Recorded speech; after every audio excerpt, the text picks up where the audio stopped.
ما یه شب تا صبح اینجا بودیم تا بتونیم این ویدیو رو بسازیم.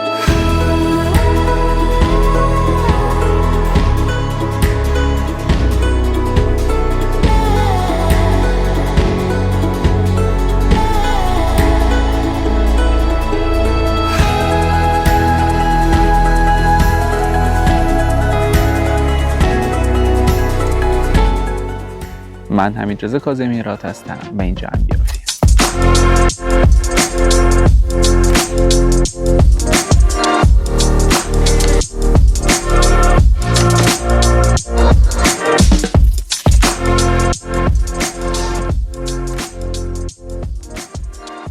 خب همونطوری که دیدین تو تصویرهای قبلی، تو ویدیوهای قبلی، ما ستاپ داخل ماشین رو اوکی کردیم، چون احتمال خیلی زیاد وقتی ما میرسیم به لوکیشن مد نظرمون دیگه خورشید رفته و نور خوبی نداریم برای اینکه بتونیم این صحبت‌ها رو با هم داشته باشیم.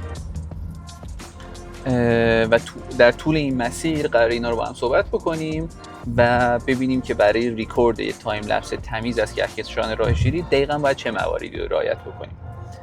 خب برای اینکه یه تصویر تمیز و یه شات تمیز در واقع از کهکشان داشته باشیم، ما باید 3 تا سوال رو برای خودمون جواب بدیم.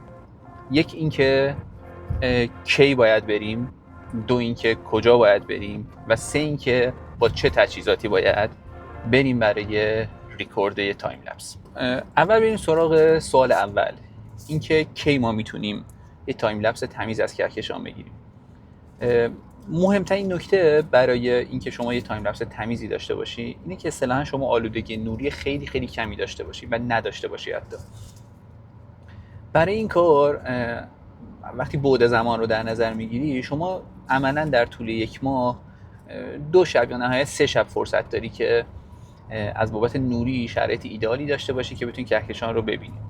اون 2-3 شب اصطلاحاً بهش میگن نیومون، یعنی شب آخر ماه قمری و مثلا شب اول ماه قمری خیلی تایم مناسبی هست برای این کار و دلیلش هم اینه که دیگه ماه توی آسمون نیست و نمیتونه یه آلودگی نوری برای ستاره ایجاد بکنه و شما خیلی تمیز و خیلی راحت حتی با چشم غیر مسلح میتونی کهکشان رو ببینی. این دیاف شما این تغییری بدم، نورش اوور شدی. خب و برای اینکه متوجه بشی نیومون پیش روی تو کی هست، خیلی راحت میتونی سرچ بکنی تو اینترنت یا تقویم رو برداری و ماه قمری رو پیدا بکنی، شب آخر ماه قمری و مثلا شب اول یا نهایتا دوم ماه قمری تایم مناسبی هست که شما میتونی بری و ریکورد مربوط به تایم لپس تو شروع بکنی و استارت بزنی. اما سوال دوم، شما کجا میتونید یه تایم لپس تمیز رو بگیرید؟ همونطوری که گفتم، برای گرفتن تایم لپس تمیز از کهکشان یا حتی تک شات خیلی تمیز از کهکشان راه شیری، شما باید آلودگی نوری خیلی خیلی پایینی داشته باشید و این اتفاق خب توی شهرهای بزرگ یا حتی مثلا نزدیک شهرستان ها همین اتفاق نمیفته. برای اینکه شما آلودگی نوری خیلی کمی داشته باشی باید از شهرت خارج بشی، 30 کیلومتر، 40 کیلومتر، 50 کیلومتر، شهرهای بزرگ حتی بیشتر فاصله بگیری از شهر تا اون آلودگی نوری کم و کمتر بشه و عملا یه آسمون صافی داشته باشی بدون آلودگی نوری که بتونی کهکشان رو با چشم غیر مسلح خودت، یعنی با معمولی هم نگاه بکنی و کهکشان رو ببینی. اون بهترین شرایط هستش و برای اینکه بدونی کدوم لوکیشن برای تو مناسبه، یه سایتی هست به اسم lightpollution.com. میتونی بری اونجا قشنگ اون لوکیشن نزدیک خودت رو پیدا بکنی، بری مثلا لوکیشنی که مد نظر تو قشنگ اونجا رو سلکت بکنی و برای تو یک سری داده میاره که اون داده ها رو میتونی تحلیل بکنی و ببینی که اون لوکیشنی که داری میری برای شات زدن لوکیشن مناسبی هست یا نه از بابت آلودگی نوری. این یه طرف ماجراست. مورد بعدی اینه که بین تو و آسمون عملاً باید مانعی نباشه و برای این کار باید قشنگ هواشناسی رو چک بکنی. یکی از بهترین سایت ها ویندی بوداری؟ ویندی.com. شما میتونی اونجا بری، بازم لوکیشن تو اونجا پیدا بکنی، مختصات لوکیشن تو پیدا بکنی، ببینی که ابری، مهی، چیزی هست که بین تو و کهکشان یک مانعی ایجاد بکنه یا نه. و باید تایم مناسبش هم پیدا بکنی. مثلا اگه تو 2 تا شب فرصت داری از بابت نیومون 2 تا شب فرصت داری که بری شاتت رو بزنی. از سایت ویندی چک بکن ببین کدوم شب ابری تو آسمون نیست که اون شب حالت بهتری برات داره و اون موقع رو برای ریکوردت انتخاب بکن. مورد سوم این که با چه تجهیزاتی باید بریم برای شات زدن. خب خود تجهیزات به 2 قسمت تقسیم میشه، تجهیزات تصویر و تجهیزاتی که برای خودت نیاز میشه. خب برای تجهیزات تصویرمون یه دوربین خیلی خوب نیاز داریم. خب هر چقدر دوربینت برای عکاسی بهتر باشه از بابت نویز گیری و اینها شرایط بهتری رو داریم. مورد دوم لنز. بهترین لنز ها برای عکاسی آسمان شب معمولا لنز های خیلی وایت هستن. 14 میلیمتر، 16 میلیمتر، 20 میلیمتر، 24 معمولا اینا دیگه فوکال های بیشتر از 24 معمولا تصاویر بسته ای میدن و خیلی شاید مناسب کارتون هم باشه. اونم خب لوکیشن به لوکیشن فرق داره. ممکن توی یه لوکیشنی 20 میلیمتر، 24 میلیمتر، حتی مثلا شاید 35 میلیمتر هم جواب باشه، ولی خب بعضی لوکیشن ها ممکن این شرایط براش پیش نیاد. یه مورد دیگه این که هر چقدر لنز شما وایت تر باشه دستت بازتره برای اینکه بتونی محوطه بیشتری رو توی شاتت داشته باشی. چون در واقع تایم لپس ما در واقع جلوتر هم صحبت می‌کنیم راجبش، شات های عکس های ما هستن که قراره بیاد پشت سر هم قرار بگیره توی تدوین و یک ویدیو برای ما بسازه. این بهترین حالتش هست. و وقتی شما سایز سنسورت خیلی بزرگتر از فول اچ دیه، لنز واید بهت کمک میکنه که توی کراپ کردن و انتخاب کادر نهایی خیلی دستت بازتر باشه. علاوه بر اون با لنزهای واید میتونی یک فورگراند تمیزی در واقع داشته باشی. فرق بین تایم لپس معمولی و یک تایم لپس سینمایی و خیلی تر و تمیز و حرفه‌ای شاید همون فورگراندشه. شما مثلا ماشین تو یه جایی ست بکنی که یه فورگراند تمیزی داشته باشه، پیش زمینه خیلی خوبی داشته باشی، چه می‌دونم چادرتو اونجا ست بکنی یا یه درختی اونجا داشته باشی، دریاچه‌ای داشته باشی، باعث میشه یه پیش زمینه خیلی خیلی قشنگی داشته باشی و شاتت بره به سمت سینمایی، از یک شات معمولی آسمان شب در بیاد و یک شات سینمایی در واقع شما داشته باشی. خب دوربین رو گفتیم، لنز رو گفتیم. مورد بعدی سپایه. سپایه شاید اگه از اون دوتا مهمتر نباشه واقعا درجه اهمیتی برابری با دوربین و لنزت داره. خیلی مهمه که شما چه سپایی رو میبری برای این کار. سپایی هر چقدر بهتر و محکمتر و استیبل تر باشه باعث میشه دوربین تو کاملا ثابت بمونه و بین شات های مختلف، چون قطعا لوکیشنی که میری شاید باد داشته باشه، شاید شرایطی داشته باشه که سپایی تو بلرزه. هر چقدر سپایت استیبل تر باشه این باعث میشه که کادرت ثابت تر بمونه. این نکته دیگه راجع به سپایه، یه نکته کاملا تجربی این داستان، این که اون در واقع کفشک سپایه و اون هد سپایت باید جوری باشه که وقتی دوربین رو ست کردی و قشنگ استیبل شد، برای تعویض باتری یا احیانا تعویض مموری شما دستت باز باشه، یعنی کفشک جلوی باتری رو نگیره، که چون قطعا شما نیاز داری که شاید یه باتری 2 باتری استفاده کنی برای این کار. اونو میگم جلوتر هم بررسی میکنیم. باید کفشک جوری باشه که دستت باز باشه برای تعویض باتری. این نکته دیگه. پس ما دوربین رو گفتیم، لنز رو گفتیم و سپایر هم گفتیم. الان دوربینی که همراه ما هست 7C مارک 2، لنزی همین لنزیه که داره این تصویر رو ریکورد میکنه. برای تایم لپس انتخابش کردیم.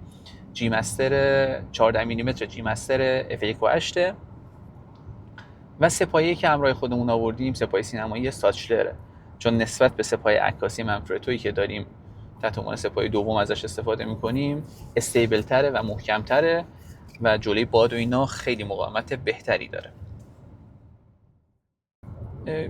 کنار این 3-4 تا مورد خیلی مهم، شما باید حتما باتری اضافی همراهت باشه. احتمال خیلی خیلی زیاد شما بعد 2 ساعت 3 ساعت باتری قرار خالی بشه و باید باتری تو چنج بکنید. پس باتری اضافه فول شارژ باید همراهت باشه. اگر مموری مثلا 6432 داری، حتما یه مموری زاپاس یا رم زاپاس همراهت باشه، چون احتمالاً اون تعداد شاتی که قراره بگیری توی 32 یا 64 جواب نده و حجم کافی نداشته باشه برای این کار. مورد بعدی من اینا رو همه رو یادداشت کردم، من اینجا بخونم که چیزی یادم نره. الان مثلا برای ما علاوه بر این ستی که گفتیم تحت عنوان ست اصلیمون، ما دوربین اضافه هم داریم. دوربین سونی آلفا 7 مارک 3 هستش. یه سپایه دوم هم داریم که همون سپایه منفرد 2 سپایه عکاسیه یه مموری دوم داریم، میکروفونی داریم که داریم باهاش این تصویر رو میگیریم که هالیلند مارک M2. گیمبالمون رو همراهمون نیاوردیم، نیازی هم نبود. و 2 تا لنز هم داریم، یه 85 داریم و یه 50 میلیمتر 85 سیگما 1.4 و یه 50 میلیمتر f1.8 رو داریم که اگر نیاز شد از اونها هم میتونیم برای دوربین دوممون استفاده بکنیم. یه نکته خیلی مهم اینم کاملا تجربی، حتما یه دستمال عینک همراهتون باشه. لوکیشنی که ما میریم چون کنار دریاچه ارومیه است، رطوبت خاصی نداره عملا که بشینه روی لنزمون، ولی اگر شما برید کوه یا ارتفاعات بالاتر، یه جایی که مثلا دار و درخت و اینا بیشتره، قطعا قراره شبنم بشینه روی لنزتون و تصویرتون رو خراب بکنه. لازمه که هر یه رو یه بار 20 دقیقه یه بار بر حسب اون رطوبتی که تو لوکیشنتون هست شما لنزت رو تمیز بکنید. سریای پیش که من رفته بودم این اتفاق برای من نیفتاد، فکر کنم چون دریاچه ارومیه شوره، خیلی رطوبت نمیشینه روی تجهیزاتت، ولی شاید برای شما و با توجه به لوکیشنی که دارید این اتفاق بیفته. پس این رو حتما تو دستور کارتون باشه که همراهتون یک در واقع دستمال عینکی یا دستمالی داشته باشه که بتونی لنزتو پاک بکنی.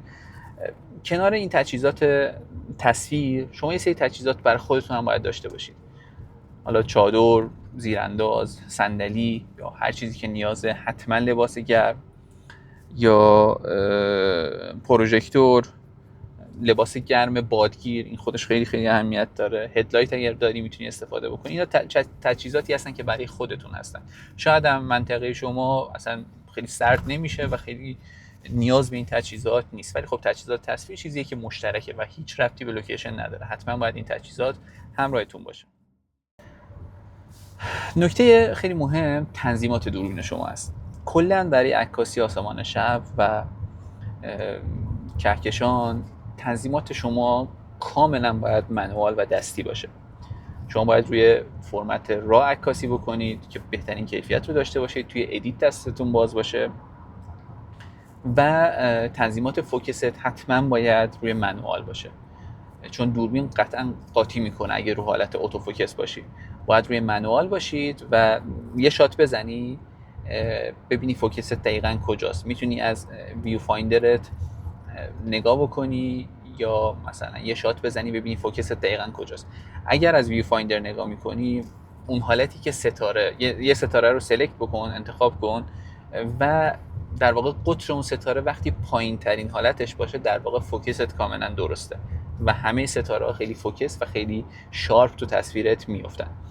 این یه نکته. پس فوکس اون باید دستی باشه و کلا همه تنظیمات اون باید دستی باشه. وایت بالانس مورد بعدی. وایت بالانست معمولا وایت بالانس 3800 تا مثلا 4300 400 خیلی وایت بالانس تمیزی برای این کاره. برای عکاسی آسمان شب خیلی وایت بالانس تمیزیه. اما تنظیمات مثلث نوردهیمون این خیلی بستگی داره که شما چه لنزی استفاده میکنید. خب لنزی که ما قراره با شات بزنیم گفتم 14 جی مستر f1.8 بازترین دیافت رو باید انتخاب بکنی. بازترین دیافت رو حتما باید انتخاب کنی که برای ما 1.8. مورد بعدی سرعت شاترت. این خیلی خیلی اهمیت داره که سرعت شاترت روی چند ثانیه باشه. هر چقدر سرعت شاترت خب بالاتر بره میتونی ایزوتو بیاری پایین‌تر، ولی یه اتفاقی میفته. اگر سرعت شاترت تو مثلا 6 7 ثانیه بیشتر باشه احتمالاً تو اون 6 ثانیه احتمال قریب به یقین در واقع، چون قبل این کارو من کردم، در واقع کش میاد ستاره شما یه مقدار، یعنی اون حالت شارپ استیبل رو شاید از دست بده. به خاطر همین معمولا سرعت شاترت باید زیر 6 ثانیه زیر 8 ثانیه باشه که این حالت کش اومدگی ایجاد نشه. خب یه وقت هم از شما اصلا نمیخوای تایم لپس بگیری، میخوای یه تک شات بگیری که ستارات قشنگ اینطوری شارپن، که اون سرعت شاترت باید خیلی خیلی بالاتر باشه و کاملا دستی باشه. این شما شاتتو بزنی بری چند دقیقه بعد بیای و شات بعدی رو بزنی. چون ویدیو ما راجع به تایم لپس صحبت می‌کنیم. پس گفتیم دیاف ما باید بازترین حالت باشه. سرعت شاترمون 6 ثانیه، 4 ثانیه، 5 ثانیه، 8 ثانیه. خب یه دونه شات بزن دستت میاد که دقیقاً سرعت شاترت باید چند باشه. و ایزو ما 1600 تا 3200 معمولاً جوابه با توجه به 2 پارامتر دیگه 1600 تا 3200 جوابه. احتمالاً چون ما لنزی داریم که دیافش 1.8 و سرعت شاترمون من احتمالاً روی 5 ثانیه یا 4 ثانیه یا 6 ثانیه ست بکنم، ایزو 2000 برای من کافی باشه. لازم نیست که ایزو رو خیلی بالاتر ببرم که تصویرم هم نویزی بشه و بعداً توی ادیت یه مقدار اذیتم بکنه. خب همونطور که گفتم اون تو عکاسی آسمان شب و عکاسی کهکشان شما باید همه تنظیماتت روی حالت منوال باشه. چند تا مورد رو میگم که اینا رو حتما رعایت بکنید. یکی این که لانگ اکسپوژر نویز ریداکشن در واقع دوربین شما حتما باید آف باشه. چقدر بدی این جاده. آره، لانگ اکسپوژر نویز ریداکشن شما حتما باید آف باشه. مورد بعدی این بادی استابلایزر دوربین شما هم باید حالت آف رو داشته باشه، یعنی کاملا منوال. بعد سایلنت شاتر رو حتما فعال بکنید، رو حالت آن باشه و اینتروال شوتینگتون هم حتما باید آن باشه که الان میگم تنظیماتش باید روی چند ثانیه و به چه صورت باشه. مورد بعدی اینتروال شوتینگ شما. اینتروال شوتینگ در واقع فاصله که دوربین بین هر شات میذاره. یه نکته خیلی مهم داره و اون اینه که شما سرعت شاترت هر چند باشه اینتروال شوتینگت باید حداقل 5 ثانیه بالاتر از اون باشه تا به دوربین این اجازه رو بدی که دیتای مربوط به عکس قبلی رو سیو بکنه. این وقتی خیلی مهم میشه که مموری که همراهته مموری با سرعت بالایی نیست و یه مقدار طول میکشه که این دیتا روی مموری سیو بشه. حالا مموری که ما همراهمون داریم میبینیم سرعت 300 و خیلی سرعت خوبی داره و اصلا نیاز به این دغدغه نیست.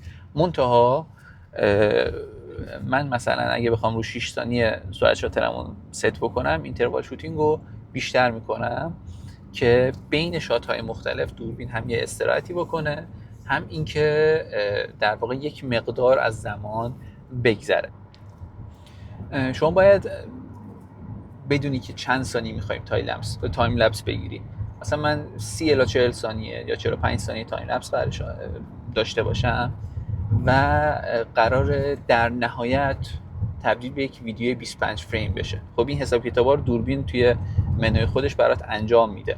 وقتی بری توی تنظیمات مربوط به تایم لپست اونجا برات میاره که شما چند تا شات میخوای بزنی.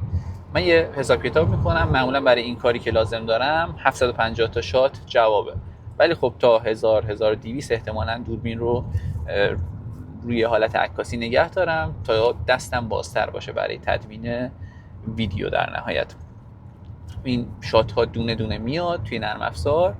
اول قراره توی لایت روم ادیتشون بکنم و ادیت یک عکس رو در واقع سینک میکنم روی همه عکس‌ها تا از بابت نور، از بابت در واقع تنظیمات و اینها همشون یه دست باشه و بعد اینها رو خروجی میگیرم و روی در واقع پریمیر یا داوینچی قراره اینا رو پشت سر هم بچینم تا در واقع تصویر و ویدیوی نهاییمون در بیاد.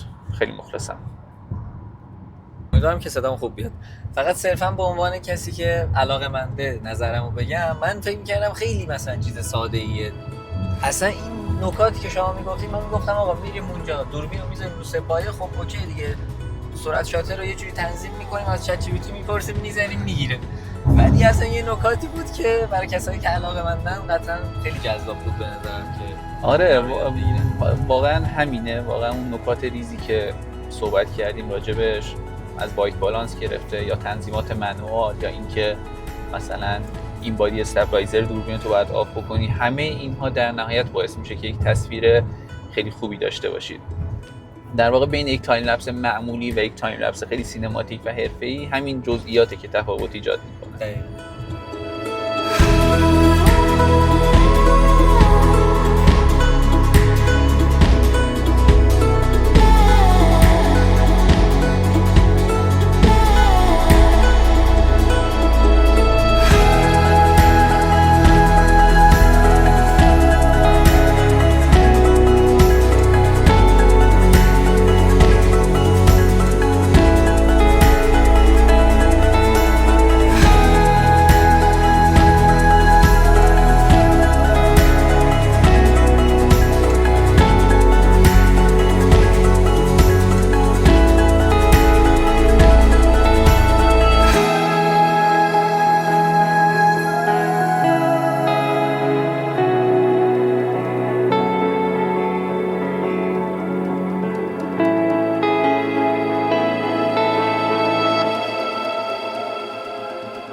خب الان ساعت 4:54 است. حدود 20-25 دقیقه بعد خورشید از پشت من طلوع میکنه و به عنوان یه ویدیوگرافر و عکاس که از شاید بهترین تصویری که میشه به چشم دید واقعا طلوع خورشیده.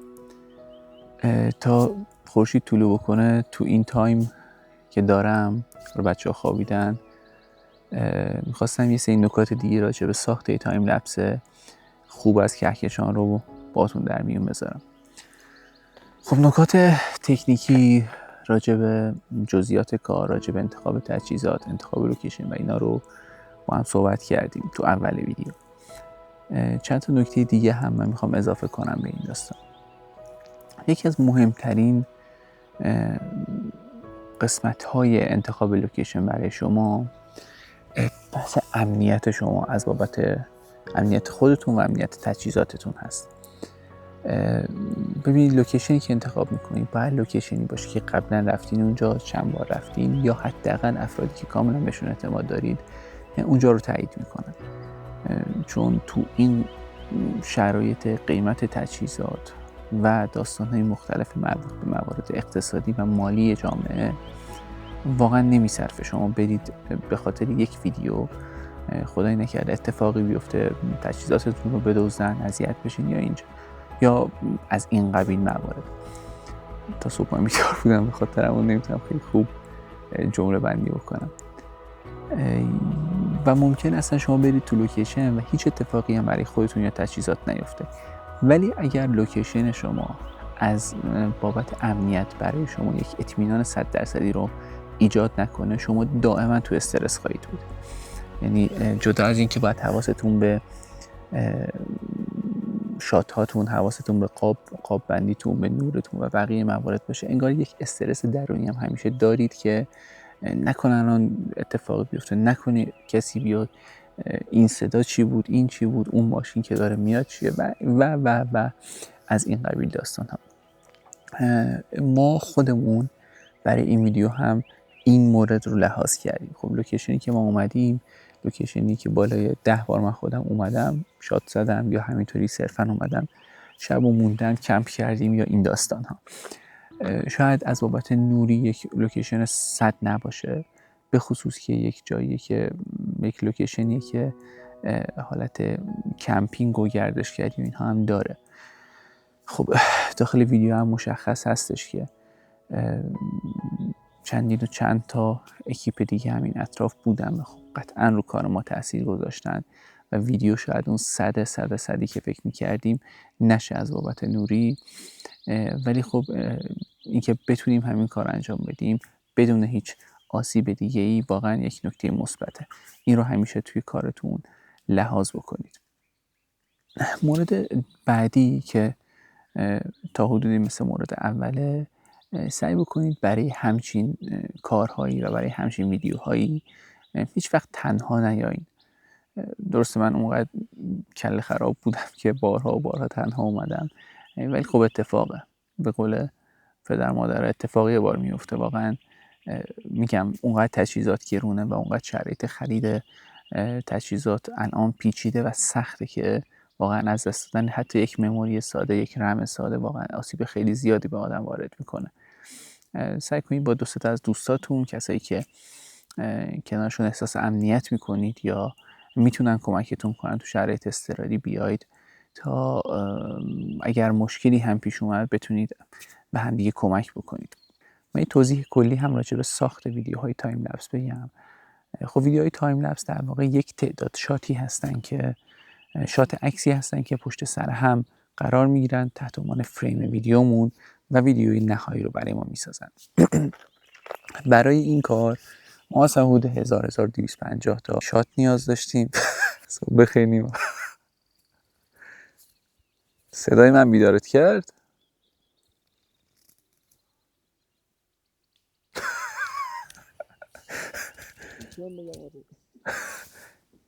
آخه دیگه من نمیخواستی برای طلوع بیدار شی دیگه 5 ساعت. خب خب پس بیدار شو. آره داشتم میگفتم یه سری شات عکس هستن که پشت سر هم قرار میگیرن و اون گذر زمان رو به ما نشون میدن که برای کهکشان هم این بهترین گزینه است. خود دوربین ها یه حالت تایم لپسی دارن که حالت نیمه اتوماتیک هستش و یه سری موارد رو برای دوربین تعیین تکلیف میکنی و دوربین برات شات میزنه و در نهایت یک ویدیو ازش میسازه. ولی خب این چیزی نیست که مورد پسند من باشه. گفتم برای ساخته تایم لپس خیلی خوب شما باید همه تنظیماتت به صورت منوال باشه. حتی فریم های تایم لپس رو هم در واقع ما خودمون داریم شات میزنیم. به خاطر همین سعی کنید از این حالت استفاده بکنید. برای خودتون در نظر داشته باشید که من مثلا میخوام یک تایم لپس 30 ثانیه‌ای بگیرم تو فریم ریت 25 فریم، مثلا در نهایت ویدیوی من قراره 25 فریم باشه. وقتی شما 25 فریم به این عکاسی میکنید در واقع 100 تا شات شما میشه 4 ثانیه. خب اینو با یک ضرب و تقسیم میدونید که باید چند تا شات تنظیم بکنید دوربین رو و چند تا شات عکاسی بکنید تا اون مدت زمانی که میخواین تایم لپس رو داشته باشید و ویدیوی نهایی رو داشته باشید دیگه در واقع فریم هاتون کافی باشه براش. من خودم دو نوبت گذاشتم روی حالت شوتینگ و عکاسی. یکیش فکر کنم 700 تا شات من تعریف کردم براش و مورد دوم و ویدیوی دوم رو هم 1200 تا شات تعریف کردم که روی 1100 اینو دیگه تموم کردم. دلیلش این بود که دیگه خورشیدی یواش یواش داشت طلوع میکرد و دیگه رنگ آسمونمون تغییر پیدا کرده بود و ستاره هامون اون تراکمی که اول کار داشتن رو نداشتن. خب در نهایت خب امشبمون هم گذروندیم و شات هایی که نیاز بود رو عکاسی کردیم. باید بریم ببینیم که توی تدوین چه اتفاقی براش میفته. قدم اول اینه که ما بیایم عکس هامون رو و شات هایی که گرفتیم رو ادیت بکنیم که من خودم این کار رو با نرم افزار لایت روم انجام میدم. به نظر من بهترین نرم افزار برای این کاره. شما میای یک شات رو ادیت میکنی و میتونی سینک بکنی همون تنظیمات رو زیر چند ثانیه واقعا سینک بکنی به 1000 تا شات بعدی و همون تنظیمات برای بقیه هم اعمال میشه. یه نکته تجربی هم بگم برای این کار، شما بیایید همیشه اولین شات و آخرین شاتتون رو ادیت بکن. یعنی اولین شات رو ادیت بکن، تنظیمات اون رو سینک بکن به شات آخر، چون شرایط نوریت ممکنه متفاوت شده باشه در طول اون چند ساعت عکاسی. اگر اعمال کردی به شات آخر و دیدی که اون تنظیمات برای اون هم جوابه، میتونی بیای سینک بکنی و همه شات هات رو با اون تنظیمات در واقع ادیت بکنی. بعد این کار شما میای خروجی میگیرید از تک تک اون شات ها 1000 1200 1250 هر چقدر که شاتی که عکاسی کردی خروجی میگیری و بعد میای توی نرم افزار، حالا گفتم یا داوینچی یا پریمیر، من با این دوتا کار میکنم، تعریف میکنی که هر عکس برای شما یک فریم باشه. سکانس تو میسازی به عنوان مثلا 25 فریم و خیلی شیک راحت میای اونا رو همشون رو سلکت میکنی میندازی تو تایملاینت و اینا به ترتیب پشت سر هم قرار میگیرن. مورد دیگه هم نیست. خیلی مخلصم. مرسی که تا آخر ویدیو همراه ما بودید. اگه به این سبک ویدیوهای آموزشی علاقه داری میتونید چنل رو سابسکرایب کنید تا بقیه ویدیوها رو از دست ندید. ارادت.